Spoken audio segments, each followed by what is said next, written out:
guys, welcome to the Lean to the Left podcast. We're sure happy you're here. Today we're with Karen Hinton, a journalist and former press secretary to Andrew Cuomo, and later to New York City Mayor Bill de Blasio. Karen offers an insider's view of what it's like to be a woman in the newsroom, the halls of Congress, and the highest reaches of American political power. Her book is available at Amazon.com.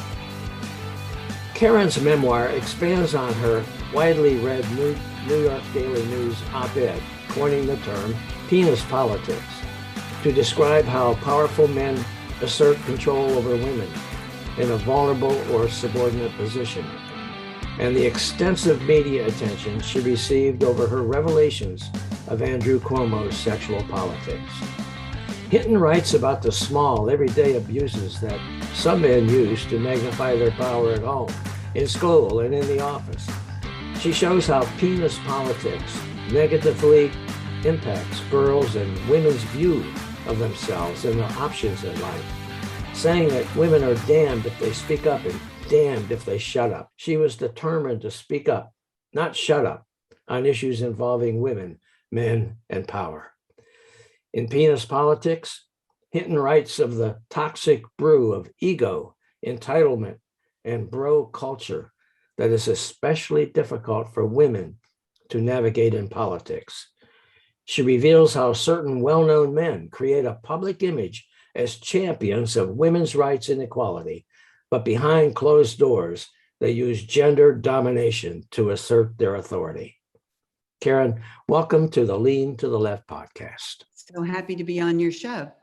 Thank you. We're happy to have you. You went to Washington in 1984 to work as press secretary for Mike Espy, who was the first Black congressman from Mississippi. How did penis politics play out on Capitol Hill? Well, it was a place where I had to learn a lot about the most powerful city in the world, and still is today. Right. And it is a lot to take in when you come from rural Mississippi and have had little experience in that kind of environment. Right. So I was learning as I went, right. And I made a lot of mistakes, but I also figured out how to avoid the flirting that was pervasive on Capitol Hill and still is today. I mean, we all get stories about congressmen and senators and congressional staff who end up in trouble, and presidents. Right. Yeah. we had one last for the last term. And so I had to figure that all out, and it was tough. But what I did finally realize, this was not necessarily good for my career, but I finally realized, just get the hell out of Dodge when it happens. Yeah. Leave the room. Don't stay for anything else to happen. And that's just got to be my motivation to avoid it, was just to leave the room. But then you miss that networking, right? If you leave a room with a powerful man in it and you leave, you miss all that dynamic of trying to improve your career. Sure. But I did okay on Capitol Hill, though. So that's what you meant when you said you learned about avoiding being backed into the flirt or fuck corner, right? Exactly. Yes. I wanted to get that line in there since you didn't. Thank you. I'm not afraid to say penis. I'm not afraid to say penis because it's a body part. Okay, it's a body part. And I saw vagina monologues too. So I'm over that. Right. But I'm glad you did it. Right. Now, and I wrote it. I want to know about bird legs. Bird legs. Oh, goodness. So Espy is speaking at the 1988 convention when Michael Dukakis is the nominee. And Ann Richards introduces Dukakis, and Mike Espy introduces Ann Richards, who then was treasurer of Texas and, was seen as an up and coming woman in politics. Right. And everyone loved her after the convention because she was so hilarious. Right. And was just introduced to people beyond Texas. Yeah. And that was terrific. And she talked about, and I'm down there on the floor of the convention listening to Espy introduce Ann Richards. Right. And I had helped write his speech. And, you know, I was just sitting there on I had bumps up my spine. Oh, sure. Because it was something I'd written and it was being spoken at a convention, my goodness.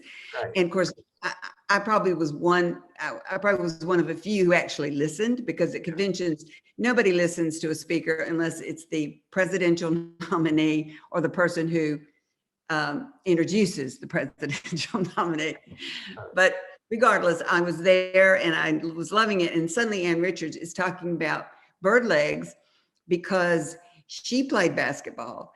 And the guys watching her play would call her bird legs because she had thin, skinny legs. And I remembered that same dynamic when I played ball, because the boys would scream out, you know, "You're not jumping high enough. What's wrong with you? Don't you have any ability to jump? That's what you're supposed to do." Whatever, you know, was the criticism. And then I completely related to Ann Richards when she said that, because, and I thought, you know what, every woman on the floor tonight will relate to what Ann Richards is saying in terms of the dynamic that women have with men, or girls have with boys when they're young, and that sort of fierce competition. And women are just, they don't naturally go to be nasty and mean and hateful just because somebody's attacking them. It's just the opposite. Now, I wasn't always like that, but most girls and most women are not like that. And that's a good thing. And that's what helps politics today, now that we have more women in office. Now, you dated a sort of a hero of mine, James Carville. Right? Give us a little bit about that. Oh, goodness. I met James when I was working at the Democratic National Committee. Ron Brown, the late Ron Brown, was the chair, and James was just coming into fashion. He did the Harris-Wofford Senate race, and that's what made him famous among politicals. Right. And then he went on to, of course, to run Bill Clinton's campaign and just became a hero of Democrats by aggressively going after Republicans. And hats off to him for doing that for many, many years. And he's still doing it now. Yeah. I loved being around James. He was funny. He was always combative, and he told great stories. And I had a great time spending time with him. But when he got involved with the Monica Lewinsky investigation and what came out about that, as well as the other women, Paula Jones, and the other women who were accusing Clinton of, sexual misconduct, and he called those women trailer park trash and bimbos. Uh-huh. And when he did that, I was just infuriated by that, because he knew my story about Clinton, because I told him that story. And he knew that it was a lie that Bill Clinton was telling. He knew that. He's from Louisiana. He knows that. And everybody down south knew about Bill Clinton when he was governor, way before he became president. Sure. So I just thought that's not the right thing to do, is to blame the victims. And we have learned since that time that we have to stop doing that, and that doesn't mean a person doesn't have the right, innocent until proven guilty. Clinton tried to hit on you too, huh? Yes. Yeah. It was a long time ago, 1984. And he just made this pass at me in a bar one night when I was with a large group of people. Yeah. And he passed me a napkin with his hotel, a question mark, his hotel, the room number, and a question mark. Mm-hmm. Oh, and I was like, what? And he and I had been talking for about 30 minutes. He was governor then. And he and I was talking, and I were talking about what was going on in this congressional race that I was involved in. We talked about poverty, low income, education, illiteracy, infant mortality, all those issues. He thought I was brilliant, right? I'm 24 years old. And, but apparently that really wasn't what That's the not what 30-minute conversation was about. it wasn't into your brain, right? Right. Yeah, no, right. So I remember telling Carville about that. And I said, you know, these women are telling the truth. You know, they are, James. This was the summer of 92. Okay. And he, you know, he didn't have anything to say. For the first time that I had known him, he shut his mouth and had nothing to say. I've never heard him interviewed when he didn't have anything to say. So. Right. He always has something to say. But Bimbos and Trailer Park Trash was not the right spin he had for that. And so you dumped him, huh? oh no, it just sort of happened. It didn't. Nobody dumped anybody. It just, you know, we weren't, you know, we weren't in love or anything. We were just seeing each other for a little while. That was it. Okay. All right. So then eventually, Andrew Cuomo comes into the picture when he was HUD Secretary. Yes. You were his press secretary. And you write that you eventually that wanted to make you disappear, right?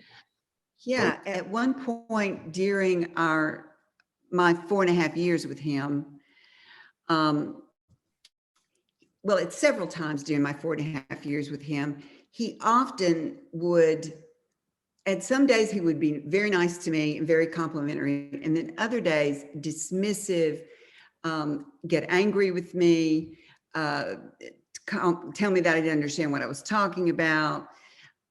He was much worse with others, I have to say. With me, he was relatively tame, but there were times when he really did hurt my feelings. Not that that's a big deal. You're working for a cabinet member, your feelings are going to get hurt. Yeah. But he said to me, I asked him, could I be his press secretary when he became HUD secretary? Because I had worked for him when he was assistant secretary. Right. And when he got confirmation to become HUD secretary, I said, I want to be your press secretary. I can do it. Because I'd been doing it for him already for 2 years as an assistant secretary. I see. Okay. And he said, right. So he said, no, you're not ready. I said, yes, I am. I'm ready. And he said, the reason you're not ready is because what have you ever done with the media? You just work for a small town Black man from Mississippi. Oh, man. And that just crushed me. I mean, just coming from where I had been in Mississippi all the way to Washington, working for a cabinet member for Clinton, I was just devastated by that. And there were so many other times when those kinds of things would happen in our discussions about what to say to the news media, how to handle them, and so on. And one day I walked into my office and I just closed the door and I was so upset. I was in tears and I sat down, and this is going to sound strange, but back then, you know, we had whiteout bottles that we used to make mistakes on pieces of paper, because you wanted to make the mistake disappear, right? On your typewritten article or report or whatever. So I saw that, I was just so angry, and I saw that bottle sitting there, and I took it and I pulled it out the wiper thing, and I just started rubbing it all over my hand, just rubbing it. I turn it over and rub the other side. And it was just to get my anger out and my anxiety out. And by actually trying to hurt myself in an odd way. I could have certainly done something much more painful than whiteout, but it symbolized the fact that I wanted to disappear, that I felt like a mistake most of the time working for Andrew Cuomo anyway. Oh boy. Well, then later, after you had left Capitol Hill, there was another episode with Cuomo when he tried to have sex with you, right? I had left HUD at that point, Yeah. and I was working in California then because my first husband was a Marine and he had been transferred to Camp Pendleton in San Diego. Okay. Well, between San Diego and Los Angeles. And Andrew had an event in Los Angeles, and he asked me if I would consult with HUD and help him with those events. Okay. And I said, sure, because I thought, well, that's good for me to be getting some consulting work. Sure. And bringing that into a public relations firm I was working for then in San Diego. Okay. And so I went and did that, and we had a day of press activities, and he asked me to come up to his room to talk about that day and catch up because we hadn't really seen each other in a while. But the room was dimly lit, which was odd to me. But I walked in, sat down on the opposite couch, and we had our conversation. The conversation turned to our marriages. And I thought it was getting a little too personal, and I felt uncomfortable. I didn't want to go there with him. Yeah. One thing that Andrew does a lot is he tries to pull you out on your personal information. Uh-huh. And I just didn't want to go there. So I got up, and he came over and embraced me. And I could tell he was interested in something more than just a friendly hug. Right. And I told him I had to go, and I left. Uh-huh. And we never talked about it again. And I didn't bring it up with anyone except one girlfriend, my DC coterie, one girlfriend. And I told her about it. And and I was devastated with the whole notion of it. And I didn't know if it was about wanting to have sex or if it was just about trying to manipulate me into being part of his loyalist who would always want to do work for him, help him out. Mm-hmm. The only way Andrew knew how to do that was to convince you that he cared about you. Okay. That he was enamored with you. That's what he does with women, not men, but with women. And so that was just a little trick he had in his bag of tricks. Yeah, you wrote in this sentence I thought was really telling in terms of what your book is all about. You wrote, his move was not about sex, at least not only about sex, but about Andrew's ability to assert his power and control over me. Mm-hmm. Exactly. I he and I parted when I left HUD. We had this huge argument, and we cursed each other on the phone. He hung up, I hung up. I can't remember who hung up first. And I grabbed a box, and I put all my stuff in it, and I left. Uh-huh. And I never went back to HUD again after that. Okay. And but during the time between then and Los Angeles, we had started, people had helped start to sort of mend those wounds and get us back to speaking to each other again. So then when he asked me to work for him on that media event, I did. But he always wanted to have people in his lane or on his team and to keep them there. And if you left earlier than he wanted you to leave the job, then he would get very angry and very upset. I saw him do that with any number of men where they would leave earlier than planned, and he would just be vicious with them. And with women, it was more about stay because I care about you. You're important to me. I like you so much. Please don't leave. And that just was the way he operated. Yeah. Okay. You write in the book, and we mentioned this in the opening, that women feel damned if they speak and damned if they shut up. Why is that? Well, because you are. If you, many times today, if you speak out, you become the center of attention. There will be people who will criticize you for speaking out. They will call you a liar. They will say you misinterpreted. They are saying you're being silly. It's not a big deal. Leave it alone. Why did you even say anything?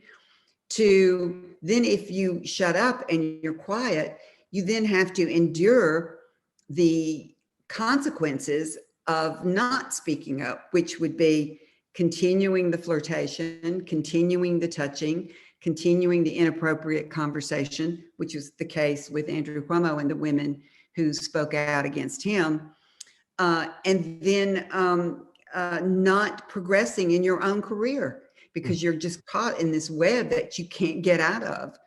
And so you're damned if you shut up, you're damned if you speak out. And I hope my book will be a way for women to feel more confident and stronger about speaking up and have the courage to speak up.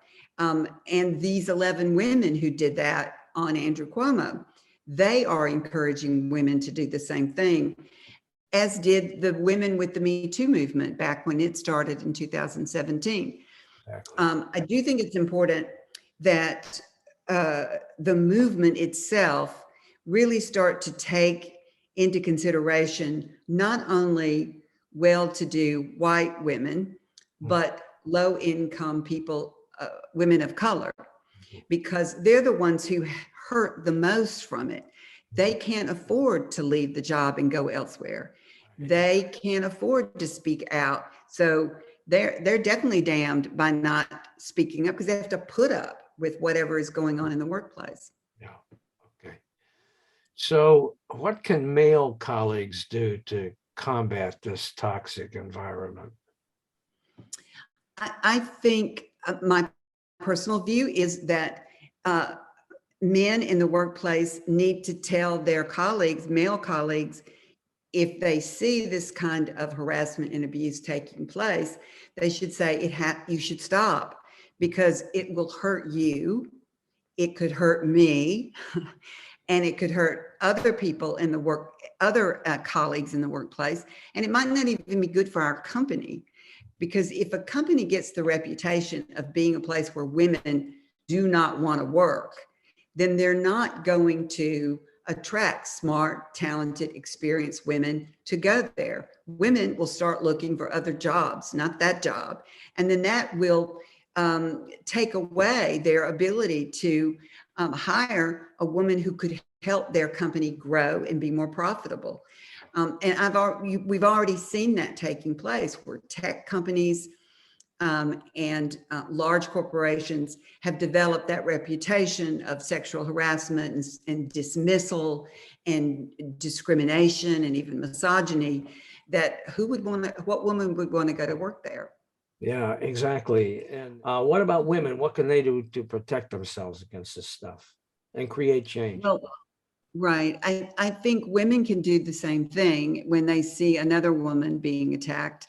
And that is encouraging her, the woman who is being harassed, to file a claim, go to HR, go to the other superiors who she reports to let them know what's happening. I don't think that we should be nervous about doing that in the workplace. Unless there's nobody else to go to except your boss, if you're in a very small company or you're in a grocery store or you're in a restaurant. But in a larger setting, that's what Charlotte Bennett did with Andrew. She went right to the HR department and the general counsel, I'm sorry, and complained immediately. Right. And of course, it took her job away from her. But she wanted to leave. She wanted to get out of there, and she did. But that put a hold on her career for a year. Wow. And so it's tough to do, but I think as women, we need to start getting the strength and the courage to do it. And as more women do it, then others will. And then pretty soon, laws will be enforced. There'll be tougher laws on the books in all states, not just New York, where they do have tough sexual harassment laws. And also, I think it will become more of a morality play, an ethical play, where someone starts to see it's not right. It's not only a crime, it's just not right. And I think that culture will start to change, but we have to keep pushing and talking about it and speaking out. You guys, the name of her book should not be difficult to remember. It's Penis Politics. and the name of the author is Yes. Karen Hinton. Go to Amazon and check it out. Exactly. It's soft cover, hardcover, and then of course Kindle. It's really, really, really it's a fascinating read. It is a good book, and she just wrote. Thank you. Yeah. I mean, I just have to say, I mean, it's just so nicely written. I enjoyed it. I had to cram to get ready for this interview because I put things off all the time. But right. No, so do I all the time. But anyway, okay. I did, and now I'm going to go take more time to finish it the way I should. But it's super book, so check it out, guys. Karen, thank you so much. I appreciate you being with us.